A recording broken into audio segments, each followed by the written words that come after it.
If you set it up correctly, you can curve yourself around the corners, adjusting your angle with your right foot very easily. This car loves to drift.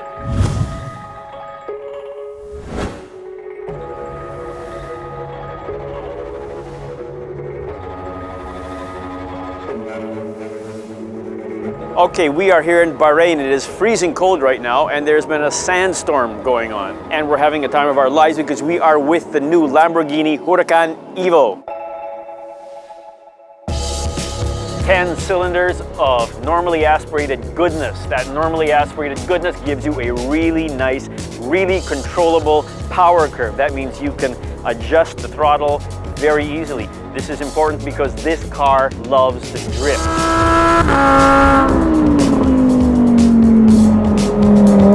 If you set it up correctly, you can curve yourself around the corners, adjusting your angle with your right foot very easily.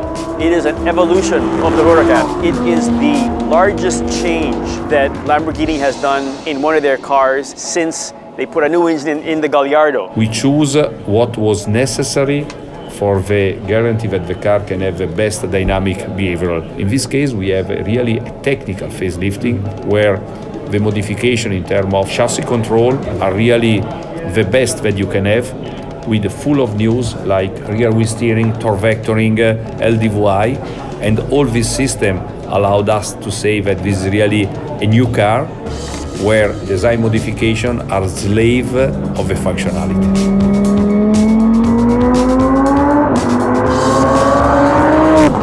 What are the important differences with this car? The aero is better, the ducting is better, the cooling is better. It uses all-wheel steering, it uses new suspension systems that are almost predictive, if not artificial intelligence. What this does is it lets the car set itself up, not only reacting to you, but also acting the way it thinks you're going to act. Everything gets quicker. That is my favorite color. It is awesome. It's kind of got this metallic gray thing going, and it shows you the curves that you don't see here because it's so shiny. That thing looks awesome.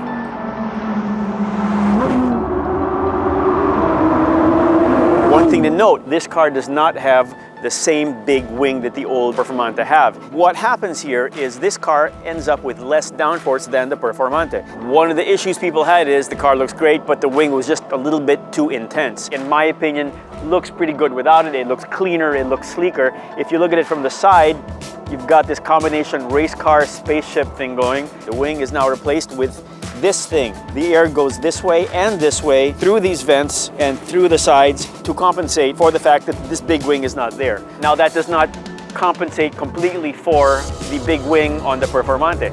Instead, that is compensated for by the rear wheel steering system and the traction control system. So the whole thing looks a little bit more elegant and a bit less intense.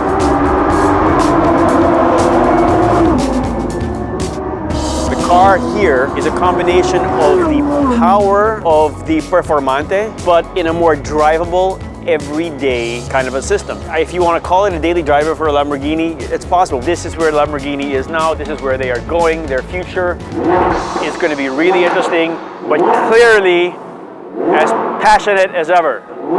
And they still sound awesome.